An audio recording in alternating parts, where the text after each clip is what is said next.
오늘 수학에 대해서 그리고 초등, 중등 여기를 좀 집중적으로 해서 설명드릴 청라비연에드 문태민 부원장이라고 합니다. 자, 발표 바로 시작하면 오늘 컨텐츠는 4가지로 준비를 했고요. 현재 수학교육, 그리고 두 번째는 최종 목표, 그 다음에 수학학습 방법, 그리고 마지막에 총정리, 마무리 내용으로 정리를 진행하겠습니다. 자, 첫 번째는 현재 수학교육에 대해서 말씀을 드릴 건데, 지금 현재 교육과정에서 가장 문제라고 생각되는 걸 조금 제가 정리를 해왔어요. 자, 첫 번째는 초등학생들한테 조금 중요한 내용인데, 기초연산력 부족, 그리고 평가 부족, 이렇게 나와 있는데, 요즘 초등학생들 보면, 뭐 중학교 1학년까지도 마찬가지고, 시험이라는 개념이 크게 없어요. 뭐 초등학교도 단원평가 같은 거 보기도 하고, 수행평가들도 보는데, 수행평가 같은 것들도 학생들이 모르는 상태에서 자기가 그냥 생각나는 것 좀 적으면 기본 점수는 주거든요. 그럼 아이들이 내가 그렇게까지 못하지 않는구나 라고 자각을 해버려요. 약간 우월감에 빠집니다. 자기도 모르게 공부는 안 했는데. 이제 그런 것들에 대한 문제, 그리고 초중, 그 다음에 중학교 때까지가 조금 더 중요한데, 내신을 그냥 암기해서 시험을 봐버려요. 수학 같은 경우에는 우리가 당연히 암기가 안 된다고 생각은 하지만 중학교 그리고 고등학교까지도 암기로 어느 정도는 커버가 되거든요. 그리고 중학교 때는 암기로 100점까지가 나와버리니까 아이들이 그거에 대한 문제점, 그리고 그걸로 인한 사고력 학습 부족, 이 3가지 대해서 말씀을 드릴게요. 자, 첫 번째는 아까 말씀드렸던 내용, 초등학생들의 연산력 부족, 그리고 명확한 평가 부족에 대해서 말씀을 드리도록 하겠습니다. 자, 첫 번째는 연상력 강화에 대해서 이걸 어떻게 해결을 해야 되느냐. 초등학교 때, 그리고 초등학교 입학하기 전에도 어머님들이 학습지도 엄청 많이 하시고, 초등학교 때도 학원이든 아니면 기본 기초연산 교재, 뭐 기탄이나 이런 교재들 사용해서 연산을 엄청 하거든요. 그럼 그 연산을 어디까지 해야 되느냐. 매일 하셔야 돼요, 매일. 그걸 언제까지? 뭐 초등학교 6학년쯤 되면 중학교 선행해야 되지 않나요? 맞는데 그때도 연산은 계속 하셔야 돼요. 기본은 수학은 무조건 연산이 돼야 돼요. 아이들이 암산이 잘 돼야 되냐, 그런 개념이랑은 조금 달라요. 암산이 필요한 건 아닌데, 내가 이 문제를 풀면서 계산해서 막히는 게 절대 없으려면 중학교 한 1학년 때까지도 연산은 놓으시면 안 돼요.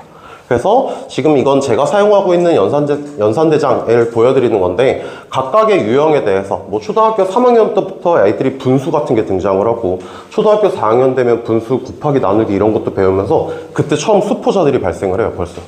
그럼 그런 거를 해결할 방법은 없습니다. 반복밖에 없어요. 반복하시면서 내가 이거 계산이 좀 편해졌다라고 느낄 수 있게 해줘야 되거든요. 그러려면 이런 유형들을 지속적으로 매일매일 할 수 있는 기본적인 양을 정해서, 뭐 영어 같은 경우에 영어 단어 외우는 것처럼 수학도 기본 연산은 초등학교 때 매일 하셔야 됩니다. 그걸 기본으로 좀 볼 거고요. 그 다음에 두 번째는 최소 학습 시간이 확실히 잡혀있긴 해야 돼요. 아이들이 이제 초등학교 저학년도 그렇고, 제가 예를 들어 놓은 초등학교 1, 2학년, 3, 4학년, 그리고 5, 6학년, 제가 진행하고 있는 시간표를 보여드리는 건데, 초등학교 1, 2학년 같은 경우에도 저는 기본적으로 주 5시간 정도는 학원에서 학습을 해야 된다고 생각을 합니다.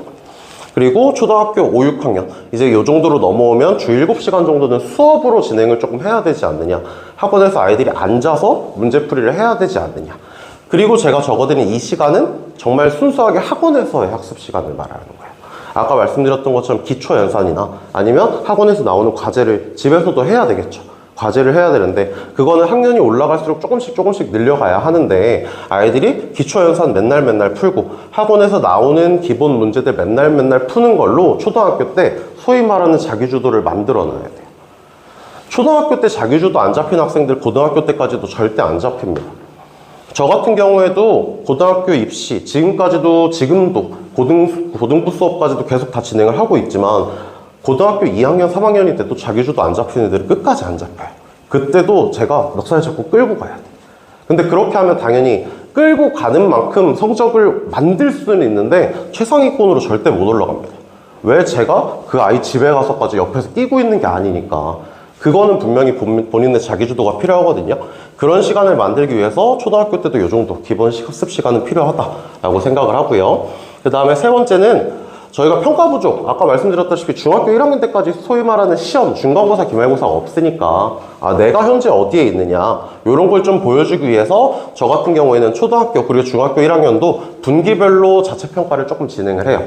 내가 만든 시험지 또는 전국 단위 시험지를 제가 구성을 해서 내가 전국에서 요거는 예시 시험지를 예시 결과지를 보여드리는 건데 내가 지금 전국에서 상위 35% 정도의 위치에 있다. 근데 요것도 약간 잘 본 편이죠, 어떻게 보면.